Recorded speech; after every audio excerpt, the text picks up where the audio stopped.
Ashama harka fuunee daawwattootaa fi hordoftoota keenya akkam nagaa keessanii nageenyi koo kan jaalalaaf kabajaa bakka jirtan isin qabu oduu ajaa'ibsiisaa isinii qaba keessayyuu kan biyya keessaa fi biyya alaa dabalatee odeeffannoo wayitaawaa kan ta'e qabadhee isinii dhufee jira. Anreedii Adam Tube namoonni YouTube chaanaalii keenya faarii taatan subscribe gochuu maatii keenya dabalama isiniin jenna.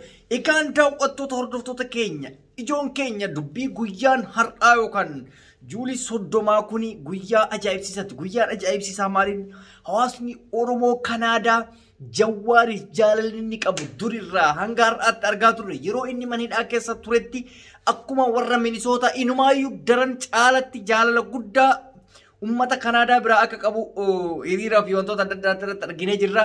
Har'aan tana Kanaadaa jira jechuudha. Jawaar Muhammad akkasumas odeeffannoon keenya biraa Haluma sanii wal fakkaatuun Dr. Mararaa Guddinaa fi Jaal Daawud Ibsaa akkamiin dippiloomaasii Ameerikaa wajjin mari'achuu danda'an maal mari'atan Jaal Daawud Ibsaa hidhaa keessa ture yookaan hidhaa keessa jira kan jedhame hoo akkamiin laallama kan jedhuu fi akkasuma duula jibbiinsaa Jawaar irratti deemamaa jiru miidiyaa keelloo jedhamtu takka dabalatee namoota gaafii ergamaa fudhatanii gaafii hin barbaachifne gaafataniif wantoota takka takka irraa isinii dubbisuu barbaadaa dhuma irratti garuu Shimallis Abdiisaa Taayyee Danda'a ajjeesuudhaaf barbaadam kan jedhu odeeffannoon tokko tokkos dubbatamaa jira. Mee hangam dhugaadha fi dhuguma maalirra jiran kan jedhu walumaan laalla. Jalqaba irratti daawwattoota hordoftoota keenya har'a seenaa guddaa tokko arguuf deemna. Seenaan guddaa waa inni Kanaadaa Torontootti guyyaa har'aa simannaan Jawaariif godhamu simannaa akkamii akka ta'e namoonni hedduu gurraan caqasee eeggataa jira. Maaliif Kanaadaa Torontoo keessa hawaasni Oromoo namoota jajjabaa namoota gurguddaa namoota saba kanaaf halkaniif guyyaa hojjetantu achi keessa mul'ata. Artistoonni gurguddaanis achi keessatti argamu. Aktiivistoota dabalatee hayyoonni Oromoo maanguddoon dubartiin osoo hin jenne achitti argamanii simannaa isaanii kanarratti simannaa akkamiitu taasifama kan jedhu hunda keenya fuugaafidha guyyaa har'aatitti jechuudha.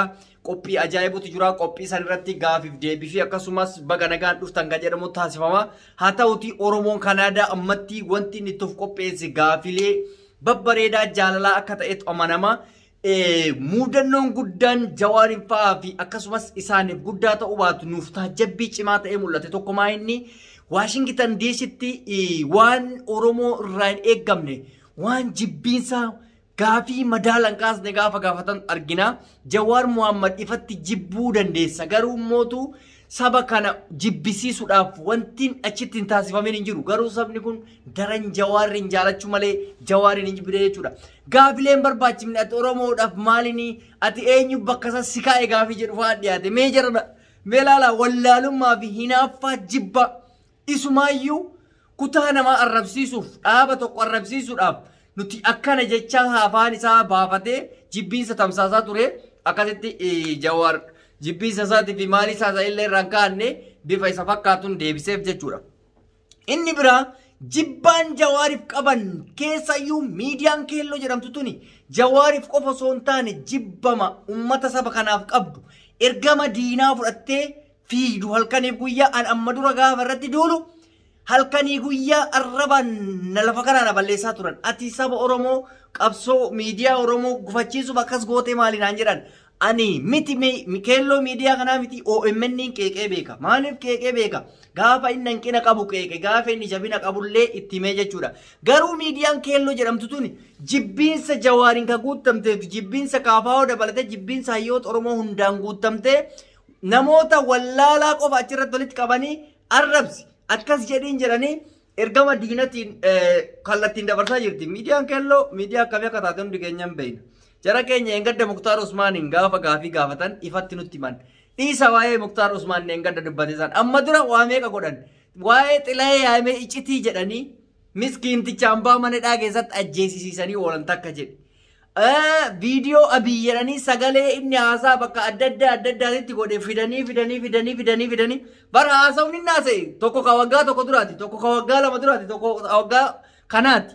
Haasawoota san keessaa jecha tokko fudhatanii walitti akka nama barii ittiin sobuudhaaf goofandii ittiin gurattuudhaaf holola hamaa tokko uuman. Isa qofaa miti. Oofsaayidii gisee 4-5 ol tuqan. Waa'ee Haacaaluutti irratti kijiba baay'ee dubbatan. Gaafa Jawaar hidhaa keessa jiru akka nama Jawaar achi keessa taa'ee iccitii ergama hiriira adda addaa yaametti fakkeessanii uummanni itti duuletiin hin dhaabsise jechuudha. Miidiyaan tun kaayyoon isii hamaadha. Ergama diinaa fudhattee deemti. Ana isinii hima. Jibbiinsa qofa miti. Jibbiinsi bara rakkoon qabu dhaaba siin taane tokko jibbuu dandeessa. Garuu ergama qabdi. Ergama hamaa qabdi. Dhiifamni gizee tokko namaa godhamaa, lama namaa godhamaa, 3, 4 garuu hin ulfaata. Takka dhuufuun namummaa, lama dhuufuun sarummaa jette Oromoo sii galee. So miidiyaan tun jibbiinsa qofaaf lafa dhaabatte irraa of eegaa. Mee dhaqaa hordofaa gaafa hunda. Waa'ee jibbiinsaa malee waa'ee tokkummaa Oromoon dubbattu. Maqaa woboo sababattu fi bar woboo waa takka woboodhaan godhanii bar sagalee woboo waa takka irraa quban qabani. Namni sagalee woboo ta'eeyyuu silaa waan tokko. Maqaa wobootiin daldalli isiin daldaltu. Gaafa OMN asiin goofan diiban inni illee asiin goofan diiban. Ajandaa wayii faxxarate. Gaafa wanni wayii harkaa bade ajandaa wayii faxxarate. Kanaaf jibbiinsa dhuunfaa gochuun mala. Kanaaf warri Kanaadaa kan boonsitan abdii qabna kun akka dhaamsa Oromummaa obbolummaatti dhimma Jaal Daawudiif dhimma Mararaa Guddinaatti gaafa ceedhe Jaal Daawud ibsaa namoonni hedduu kan beekan hidhaa dhaabbataa irra jira kan jedhamutu ilaa ammaa kanaa dubbatamaa garuu wanti kaleessa argine immootu akka inni hidhaa hin jirree fi marii dippiloomatii imbaasii Ameerikaatitti yaamaman irratti argamanii jiranii dhimmi marii maali? Dhimmi marii waa'ee dhuma Jawaar fa'aa irraa dubbatan kanaaf mari'atama. Amma rakkinni jiru maalinni rakkoon deeggartoota fi rakkoon dhugaan lafa jirtu baay'ee adda fagaataa jira. Eeggadda irraa kaasee gaafa nuti jaalmarroo waa'ee jaalmarroo dubbannu tokko maaltu ta'amaa ture. Yaada amma Jawaar dubbachaa jiru kana jaalmarroonis amma duras dubbatee hin deeggaraa gaafa nu jennu duulli ciccimaan tokko nurratti baname. Garuu osoo ooleen buliin torbe masaan keessatti jaalmarroo waan san dhugaa godhee nutti mul'ise. Gaafa sanillee namuu salfatee afaan rigatee siyaasni kun akkam jedhee macallise. Har'allee maal jenna? Siyaasni nuti yookaan Jawaar fa'aa adeemsaa jiran kun siyaasa dhaaba Oromoo hunda hammateedha. Siyaasa madaallamaadha kan hundi barbaadudha. Deeggartoonni garuu ammas achuma jiran. Waa'ee Jawaar nageenya inni biyyattii keessatti dubbatu kana hiika biraatitti hiikan akka waan inni woboo hiikachiisuuf deemetti hiikan. Isaan ammas hin jedhan of durattis hin jedhan yoomiyyuu hin jedhan gaafa ofii mootummaa ta'aniiyyuu woboon haa hiikkatu hin jedhan. Sinii galee namni siyaasa ofii tolfatuuf yookaan garee san isaan jibbisiisuudhaaf holola akkasii irratti oofaa jira jechuudha. Hojiin lafa jiruu fi oduun odeeffamu baay'ee adda fagaata. Kanaaf deeggartoonni gara kamiitiyyuu jechuudha. Hojii jiru qofa irratti xiyyeeffadhaa malee jibbiinsa uumuudhaaf paartii biraa caalchisuudhaaf haasaa madaalan kaasne hin kaasina. Nuti an akka dhuunfaa kiyyaatti abaa'os kaabaa'os deeggarsa guddaa godhaaf maaliif kaayyoon isaanii Oromoodhaaf waan ta'eef kana gaqqabee kana ol hin qabu kana ol qabee kana gadi hin qabu lamaanuu ol qabu lamaanuu saba kanaaf dalagan waan ta'eef sadiis yoo ta'e ol hin qabaan rakkoo miti ilaalcha akkasii sanaa qabaanu deeggaruu dandeenya tokko keessaa yoo deeggarre kaayyoo isaa san tarkaanfachiisa malee isa san mataa qabdanii isa san bira darbuuf yaalina isiniin jedhaa kun dhaamsa Oromummaati inni biraa maal inni jara keenya haasaa tokko dhaga'ee garuu miidiyaa irrattis deddeemaa jira. Shimallis Abdiisaa Taayyee danda'a barbaadaa jira jedha. Kun gaafii natti ta'e. Gaafiin inni natti ta'e maa inni Shimallisiif Taayyeen waldhabbii cimaa qabaatu hundi keenya hin beekna. Garuu Taayyee yeroo ammaa kanatti eegumsi isaa cimaan poolisii federaalaatiin. Federaala mootummaa federaalatu isa eega. Shimallis Abdiisaa immoo hooggansa naannootu hooggana. Mungkin mootummoota naannootiin akka federaalii deeggaruuf yoo barbaachise hin beekani garuu mootu nama walamanee taa'an jiru. Shimallisis eeggachaa jira, Wannoonis eeggachaa jira, Taayyeenis eeggachaa jira. Isa dhiisi angaasayyuu qaama federaalatu isa eegaa jira jechuudha. Maaliif waldhabdeen isaanii daran hammaataa dhufaa jira. Taayyeen ammallee dhaabbateetiniin bira dabarfataa hin jiru.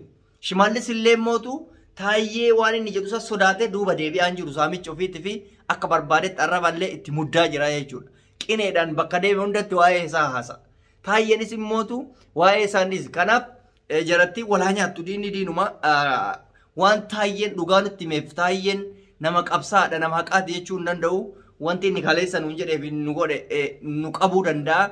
Garuu yoo haala kanaan itti kan fufu taate wanti keessatti ilaalamuuf hin dhabamu jenna. Egaan daawwattoota hordoftoota keenya odeeffannoo gaggabaabaa namaaf qabnu kanuma yoo qulqulleeffanne kanas boodarra isiniif dhiyeessina. Gama biraatiin dhimma Jawaar Muhammad simannaan isaa simannaa akkamiiti? Simannaa seenaa qabeessa kana akkamitti akka isinii dabarsu boodarra kan walitti deebinu ta'a. Turtii gaariidhaaf qabaadhaa kabajamaa isin jaallannaa. Nagaara nutura Unready Adam TV namoonni chaanaalii keenya faayidaa taatan ammas subscribe gochuun maatii keenya dabalamaa isiniin jenna. Turtii gaarii qabaadhaa.